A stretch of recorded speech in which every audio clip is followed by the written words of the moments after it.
శుక్లాంబరధరం విష్ణుం శశివర్ణం చతుర్భుజం ప్రసన్నవదనం ధ్యాయేత్ సర్వవిఘ్నోపశాంతయే. వారణాసి మహత్యం. అటు పిమ్మట ఋషులు గొప్ప బుద్ధి గల కృష్ణద్వైపాయనుడకు వ్యాసముని దివ్యమైన వారాసిపురిని చేరి ఏమి చేసినాడో అది వినడానికి మాకు చాలా కుతూహలంగా ఉంది అని సూతుని ప్రశ్నించగా వారికి సూతుడు ఇట్లు బదులు పలికెను. మహామునియకు వ్యాసుడు వారణాసి చేరి గంగానది యందు స్నానమాడి ఆచమించి ఈ విశ్వేశ్వరుడైన శివుని పూజించెను. ఆ వారణాసిలో నివసించి మునులు తమ వద్దకు వచ్చిన వ్యాసమునిని చూసి మునుల్లో శ్రేష్ఠుడైన అతన్ని గౌరవంతో పూజించిరి.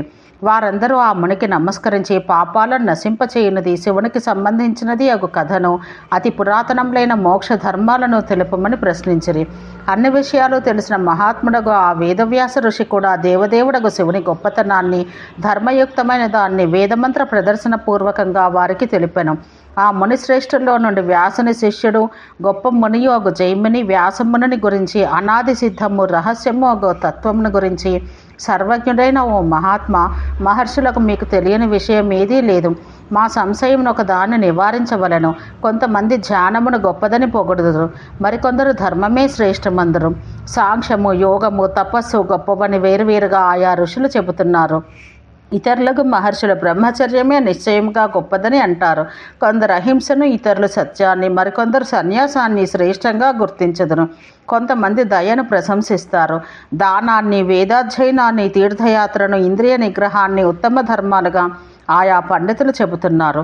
ఓ మునీశ్వర, పైన తెలిపిన వానిలో ఏది ఎక్కువ శ్రేయస్కరమో తెలుపుము.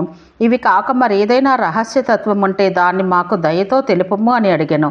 జయముని యొక్క ఆ మాట విని కృష్ణద్వైపాయనుడకు వ్యాసమహాముని వృషభధ్వజుడైన శివునికి మనసులో నమస్కరించి గంభీరమైన కంఠధ్వనితో ఇట్లు పలికెను. ఓ మహానుభావ, మీ చేత అడగబడిన విషయం చాలా బాగున్నది. రహస్యములన్నింటిలో మిక్కిలి రహస్యమైన విషయం చెప్పుదును. ఇతర మహర్షులు కూడా విందురుగాక. ఈ అతి పురాతనమైన జ్ఞాన మార్గం పూర్వం ఈశ్వరుని చేత చెప్పబడింది. బుద్ధిమంతులు కాని వారి చేత ద్వేషించబడినది. సూక్ష్మదృష్టి గల వారి చేత సేవించబడింది. జ్ఞానములన్నింటిలో ఉత్తమ జ్ఞానమైన ఈ రహస్యం శ్రద్ధ లేని వారికి ఇయ్యదగదు. శివుని యందు భక్తి లేని వాడికి ఉపదేశించకూడదు. త్రిపురాసురులకు శత్రువు మహాదేవుడు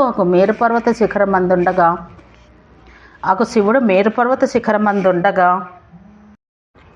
దేవాసనం అధిష్ఠించి ఉన్న పార్వతీదేవి శివుని ఇట్లు ప్రశ్నించెను. దేవతలకు దేవుడవైన మహాదేవ, భక్తుల బాధలు నశింపచేయువాడా, లోకంలో మనుషుడు నేను శీఘ్రకాలంలో ఎట్లు దర్శించగలడు? సాంఖ్యయోగము, తపస్సు, ధ్యానము, వేద ప్రతిపాదితమైన కర్మయోగం కూడా అధిక శ్రమ చేత సాధ్యములని చెప్పుదురు. ఓ శంకర, ఇతరములైన ఉపాయములు కూడా అటువంటివే. ఉపాయం చేత భ్రాంతికి లోనైన మనస్సులు కల జ్ఞానవంతులైన యోగులకు, ఇతర సమస్త ప్రాణులకు కూడా సూక్ష్మరూపుడైన భగవంతుడు సాక్షాత్కరించును. అటువంటి మిక్కలి రహస్యమైనది, గూఢమైనది, బ్రహ్మ మొదలగు వారి చేత సేవించబడినది అగు జ్ఞానాన్ని ఓ మన్మథ సంహారక, సమస్త భక్తుల యొక్క మేలు కొరకు మాకు బోధింపుము అని అడిగాను. ఈశ్వరుడు ఇట్లు చెప్పెను. ఈ జ్ఞానము గూఢమైన అర్థం కలది, అజ్ఞానుల చేత దూరం చేయబడినది, అందరికీ చెప్పదగనిది. దానిని నీకు మహర్షులు ప్రతిపాదించిన రీతిలో యథాతథంగా చెప్పుదును. ఈ వారణాసి పట్టణం మిక్కలి రహస్యమైన మహిమగల క్షేత్రం. ఇది నా నివాస స్థానం. సమస్త ప్రాణులను సంసార సముద్రంను దాటించున్నది ఈ క్షేత్రం. ఓ మహాదేవి, నా యొక్క భక్తులు ఆ క్షేత్రం నందు నా వ్రతంను అవలంబించిన మహానుభావులు గొప్ప నియమాలను పాటించువారే వసింతురు. సమస్త తీర్థాలలో శ్రేష్టమైనది, ప్రదేశాలన్నింటిలో ఉత్తమమైనది, క్షేత్రాలలో శ్రేష్టమైన జ్ఞానస్వరూపమైన అవిముక్త క్షేత్రం నాకు చాలా ప్రియమైనది. ఇతర స్థలాల్లో పవిత్రములైన తీర్థాలు, స్థలాలు ఆకాశమందలివి, భూమిపైన ఉన్నవి శ్మశాన రూపమైన అవిముక్త క్షేత్రంలో ఉన్నవే. భూలోకంతో సంబంధం లేక అంతరిక్షంలో ఉన్న నా నివాస స్థానం ముక్తులు కానివారు చూడలేరు. మోక్షం పొందినవారు మనోదృష్టితో చూడగలరు. ఈ అవిముక్త క్షేత్రం శ్మశానం అను పేరుతో ప్రసిద్ధమై ఉంది. ఓ దేవి, నేనిక్కడ కాలరూపుడుగా మారి ప్రళయకాలంలో ఈ లోకాన్ని నశింపచేయుదును. ఓ దేవి, ఈ స్థలం అన్ని తత్వరహస్యాలకు ఆధారం. ఇది నాకు చాలా ఇష్టమైనది. నా భక్తులు ఎక్కడికి వెళ్ళిన వారు నన్నే చేరుకుంటారు. ఈ క్షేత్రంలో చేసిన దానము, జపము, హోమము, తపస్సు, ఇతరమైన పుణ్యకర్మ, ధ్యానం, చదువు, జ్ఞానం అన్నీ నాశరహితాలై ఉండును.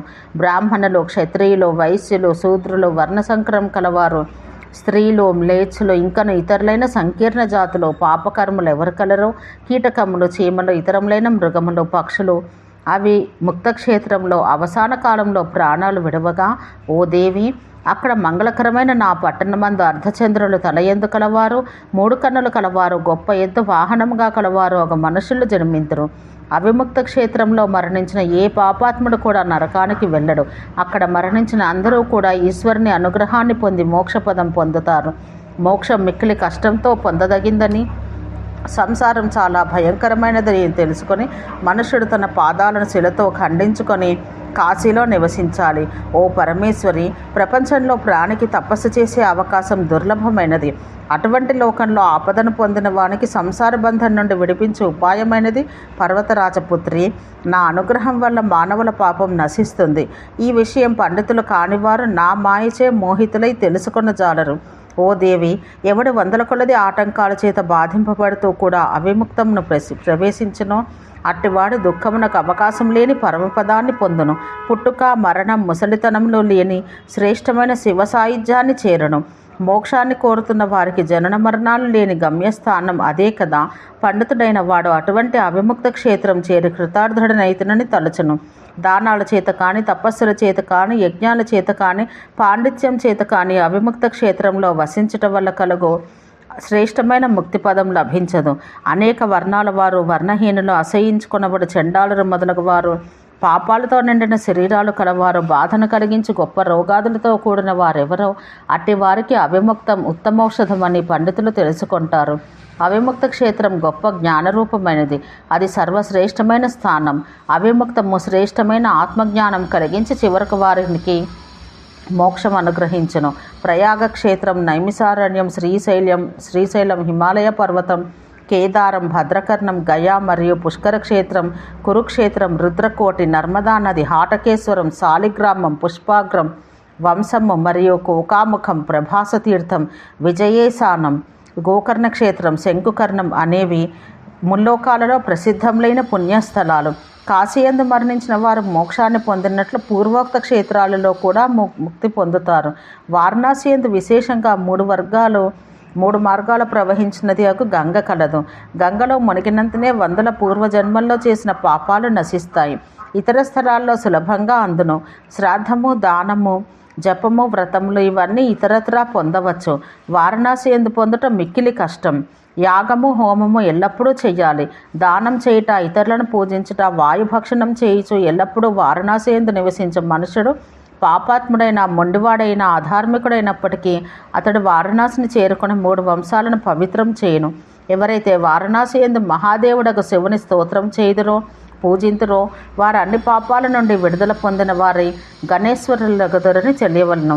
ఇతర విధాల యాగం వలన కానీ, జ్ఞానయోగం వలన కానీ, సన్యాసం వలన మరే ఉపాయం వలన కానీ పరమమైన ఆ స్థానం పొందబడదు. 1000 జన్మలతో కూడా అది అసాధ్యం.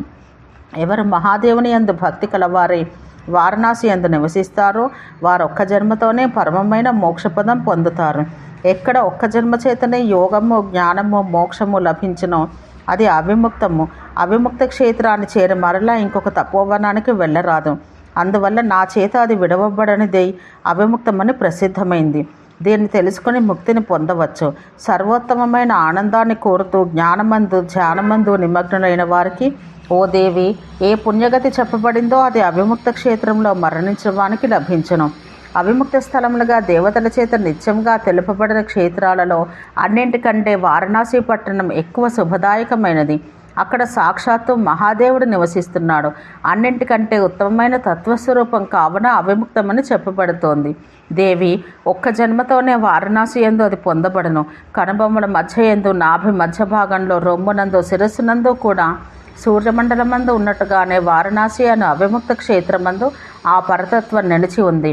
వరుణ మరియు ఆసియాను నదుల మధ్య వారణాసి అను పట్టణం ఉంది. అక్కడే పరతత్వమైన అవిముక్తం నెలకొని ఉంది.